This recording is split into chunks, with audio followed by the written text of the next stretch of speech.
So in a Christian sense, magnanimity is a greatness of spirit that is derived not from man's examination of his person, but rather from his confidence and esteem for God. So we might not believe that we can accomplish those things that might be expected of us, but we look at what God can do with us and what He can make of us. And I'm coming to the idea of what it's going to take to get from point A to point B. It's not going to be easy and could be a little painful. Authentic magnanimity does not admit the charges of chauvinism. That's what I just mentioned. You know, if we're doing really what we're supposed to do in an aggressive and energetic way, somebody says we're chauvinists, we just say, no, you don't know what you're talking about. I have something I need to get done here. Nor is it proscribed or contradicted.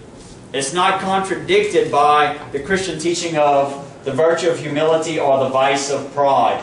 It's not pride, and it's not defined against humility. And we're going to see why it doesn't in a second.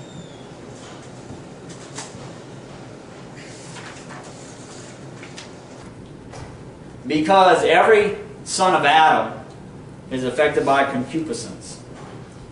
So the base man saves his self-love and pride by serving his body and emotions, by seeking pleasure and avoiding pain. We see any of that in the world around us today?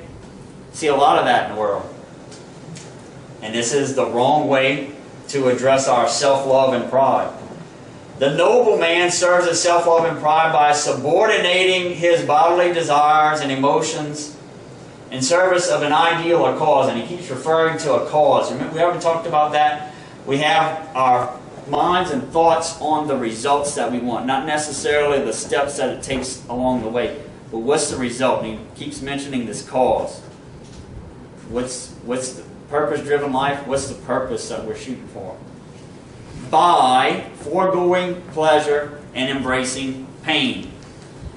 Courage, like the Pilgrims had.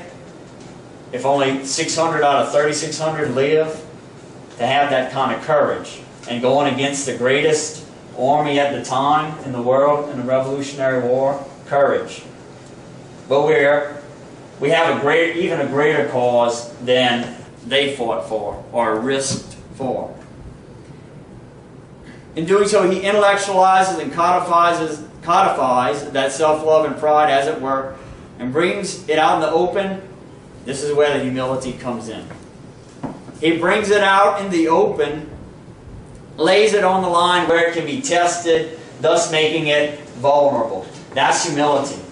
Going about the mission that God gives us, even though people are going to mock us, people are going to contradict us, try to weave distractions and confusions into the things that we are saying, and use all of the secularism to confuse what it is we're trying to accomplish.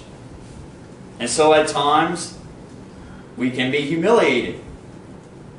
However, the magnanimous Christian, this self-love and pride is no longer a love of creature comforts, but of honor. And it can become totally transformed into love and esteem of God if one accepts the action of vulnerability. If we have to take a risk. Humiliation is the clear-cut and searing of the honorable Christian man, for he who seeks perfection with his whole being can feel the full effect of his utter inability and failure to be perfect.